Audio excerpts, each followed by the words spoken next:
Hi, welcome to the new video. Here we are discussing about the tokens in C. Tokens in C is the most important elements to be used to create a program in C. So tokens are a set of smallest individual elements in C. It may contains functions, data types. So small elements that are very essential for creating the program. So tokens are the collection of small such elements, individual elements in C language to complete the program. Okay. Tokens in C is a building block or the basic components for creating programs in C language. Classification of C tokens. Keywords in C can be defined as a predefined or the reserved word having its own importance, and each keyword has its own functionality. So here a big confusions may be there in between keywords and identifiers. So tokens are the tokens that we are studying here is keywords and identifiers. So what are keywords? With the help of the program I will explain what are the keywords. Here void is a keyword. Void in the sense null is the meaning, nothing is the meaning in the literal meaning of this word void. We are using the void keyword in our program to indicate that this function is not going to return any value. Okay, that we will discuss while studying functions in C language. So void is a keyword that is predefined, already written. I already told you that the developers or the inventors of the C compilers, they already wrote some of the programs that are essential for writing the C program, and all those keywords are already defined. We can't manipulate those keywords. So keywords are void is one of the keyword. Int in the sense it's one of the data type, it indicating that A, B, C are variables declared under the category integer. So representing the integer variables, representing the integer variables in C language, the developers they use the keyword as int. So these are the keywords, void, int.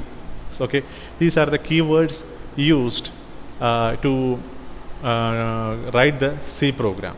So one of the primary thing in C tokens are keywords in C can be defined as a predefined or a reserved word. So reserved word, we can't use that keyword for our use in the sense for user defined activities. We can't reuse that. We can use only for a special purpose. So reserved word having its own importance, and each keyword has its own functionality. That I told you. This void is used to indicate that this function is not going to return any value. So this is a keyword specifically for saying that nothing is going to return. Okay, this keyword is specifically right or explicitly right to explicitly used to indicate that these are the integer type of variables used to store integer values. Okay, so these are the keywords. There are 32 keywords available in C language. Okay. Next one, identifiers. Each program elements in C programming is also known as identifier. Each program elements in C programming is also known as identifiers. They are used for naming of variables. Listen, they are used for naming of variables, functions, arrays, etc. Listen, we used in our programming, in our first program, we used the variables a, b, c. It is not necessary that you have to use the variables a, b, c. I can write like this: first FIRST, first comma, second comma, sum. This is also allowed. These are the identifiers. So these are the identifiers that we are using, that we are writing here. First is so this is our intention to express that is for our understanding. We are specifying that first is the word used to store the first value, FIRST, first value, because for performing an addition operation, two operands are needed and one operator is needed. So the first operator, so this is the intention of a programmer. It specifically says that first will store the value, first value, and second will store the second element. Second is the keyword. It stores the second value, 20. And third one, what is that? Sum. So sum in the sense it contains the sum of first and second. So I can write it like that. So the programmers, they usually write the program for us, for their understanding, for future use also. For after 5 days, after 1 year or 2 years, if they are going to update the program, they have to understand that what is the meaning of this statement, or what is the meaning of this particular declaration. So at that time, they will mention like in the form of declaration. But the problem here is we can mention that this is for declaring the first element, declaring the first element, or initializing the first element. That we can say that initializing the first element here, initializing the first element. Okay, first element. Okay, likewise we can say that initializing the second element. So this is this command is available here, but we are reusing this value first, second, third in the entire program. So in the middle or on the 500th line of the program, if we are using this word variable second, at that time I can immediately understand that, oh, this contains the second value, and first, this is a variable contains the first value. Very simple. So here I mentioned the value sum. Run the program. Okay, it is okay. Listen, the program is correct. So we have the rights to write our own variables in the sense user defined variables. Here users are, who are the users? Programmers. So compiler, the programmers are using the compiler to write the program. So here these are the variables used by the compiler. So at that time there is some rules and regulations for writing this one. Okay, that we will discuss. So these are the user defined names, which consist of alphabets, numbers, underscore, etc. Identifiers name should not be same as keywords. So keywords are not used as an identifier. The meaning is, here void is a word and it's a keyword that we already discussed. So instead of sum, I can't use void, because void is a keyword and this keyword has a special purpose. It's a reserved word. I can't use this keyword here.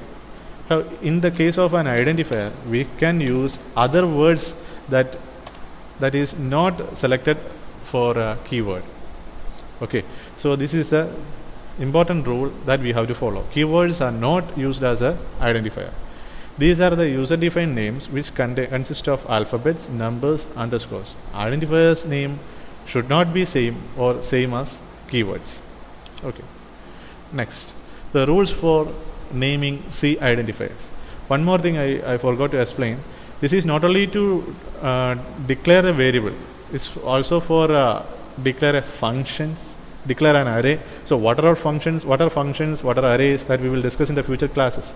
Okay, these are the very elaborate topic. So we will discuss at the time of discussing. I will explain. Okay, so variables, functions, arrays are under the control of the users or the programmers.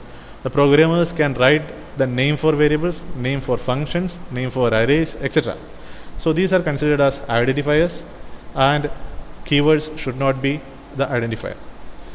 Rules for naming of C identifiers. The first rule: it must begin with an alphabet or an underscore. For example, in this case, int a, underscore b, this is valid. So it must begin with alphabets or underscore. So int a, underscore b is valid, but in @ms it's invalid. So this identifiers should not start with the special characters like @ or hash or something. Okay, only alphabets, numbers, underscore can be used. So alphabets from small letter A to Z, so it's case sensitive. So from the statement itself we can say that these identifiers are case sensitive. So if we are using small letter for a variable, that has to be maintained. If you are using capital letter for a variable, that has to be maintained in the entire program. So small letter A to Z, capital letter A to Z, 0 to 9, dollar symbol is allowed. Underscore is also allowed. Example, int a3, this is allowed. A hash, not allowed. Special characters are not allowed. It must not contain white space. For example, int a space b is a white space. White space are not allowed. It should not contain any keyword. Int 4 is a keyword. 4 represents, it's a keyword used for writing a loop, okay, that we will discuss in the future classes. So 4 is a keyword. We can't use that 4 here. Okay, it should be up to 31 characters long. So the length of that variable or a function name should be up to 31 characters. So that's all about identifiers and tokens. Thank you for watching the video. See you in the next class. Okay.